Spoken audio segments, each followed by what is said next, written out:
saudaraku, pelayanan anak Tuhan pada akhir zaman. Kita sudah sampai saudaraku pada akhir zaman. Dan apakah yang dikerjakan oleh Tuhan pada akhir zaman ini? Apakah yang akan dikerjakan Tuhan bagi gerejanya pada akhir zaman ini? Nah, kita sudah belajar saudaraku bahwasanya Tuhan sedang melakukan pemulihan. Bahwasanya sebelum Tuhan Yesus datang kedua kali akan terjadi satu restorasi, pemulihan dalam gereja. Ini tertulis dalam Kisah Rasul 3 ayat 21. Saya membacakannya kepada saudara. Kisah Rasul 3 ayat 21.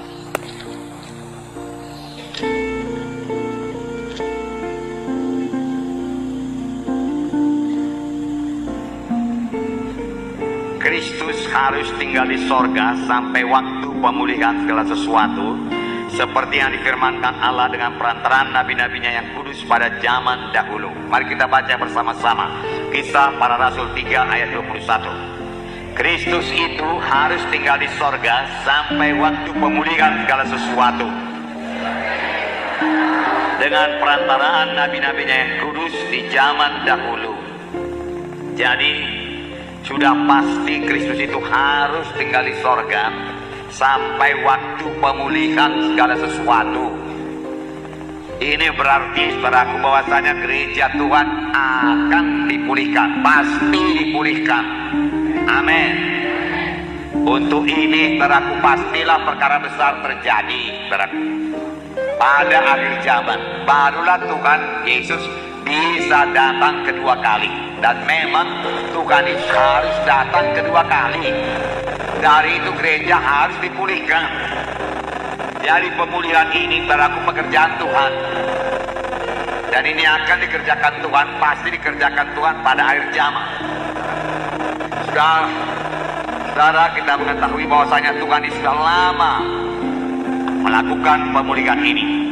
Kalau kita pelajari dahulu dalam pelajaran training atau dalam pelajaran saudaraku institut, Martin Luther lah saudaraku mula-mula mengembalikan saudaraku keselamatan oleh sebab iman. Bukan karena perbuatan, bukan karena saudaraku ditebus oleh uang, bukan, tetapi manusia tidak selamat karena percaya kepada Tuhan Yesus, iman pada Tuhan Yesus yang telah mati di kayu salib menebus dosa kita. Lalu kita pun selamat, saudaraku, selamat.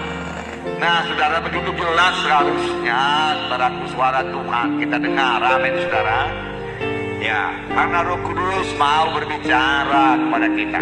Roh Kudus mau berbicara kepada anak-anaknya, saudara. Tapi saudara, Tuhan minta daripada kita kepatuhan, ketaatan, saudaraku, ketaatan. Sebenarnya saya yakin semua saudara sudah dengarkan suara Tuhan, saudara. Hanya barangkali tidak bertambah jelas karena saudara tidak mematuhinya sungguh-sungguh, atau saudara tidak mengerti itu suara Tuhan. Saudara pikir dari saudara sendiri. Tahukah saudara bahwasanya Tuhan bicara bukan kepada telinga ini, saudaraku, tapi kepada hati kita. Hati saudara yang sudah lahir baru, roh saudara yang sudah lahir baru, disitulah roh Tuhan bicara. Amin. Jadi kadang-kadang kita pikir dari kita sendiri, padahal bukan, saudara. Sudah Tuhan yang bicara, saudara. Saudara, kalau dahulu hati kita ini, saudara, hati yang kalah selalu, kita berpikir kalah. Saudara, sebelum lahir baru, pikiran kita tidak ada pikiran rohani, pikiran kita egoistik dulu, memikirkan diri sendiri. Tetapi sudah kita selamat, saudara, lahir baru, apa yang kita pikirkan? Kita memikirkan perkara-perkara di atas, saudara. Amin. Memikirkan perkara-perkara rohani. Lalu, saudara, Tuhan mulai bicara dalam hati kita, saudara. Amin, saudara. Tapi Tuhan kita adalah Tuhan yang berbicara. Amin. Dan pada zaman dia akan lebih banyak berbicara. Haleluya. Lebih banyak berbicara. Oleh sebab itu anak-anak Tuhan harus lebih sensitif kepada suara Tuhan. Amin. Jangan buta, jangan tidak mengenal rencana Tuhan dalam hidup saudara. Jangan tidak mengenal jalan Tuhan. Kenal. Dan ini membutuhkan persekutuan yang intim dengan Tuhan. Amin.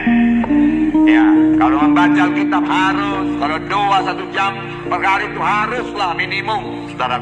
Itulah kekuatan kita, saudaraku. Dan dengan banyak berdoa, saudara, kita tambah lagi, tambah mengerti lagi menyambut maksud Tuhan dan kehendak Tuhan dalam hidup kita. Tambah mengerti, mengenal suara Tuhan dan mendengar suara Tuhan, saudara.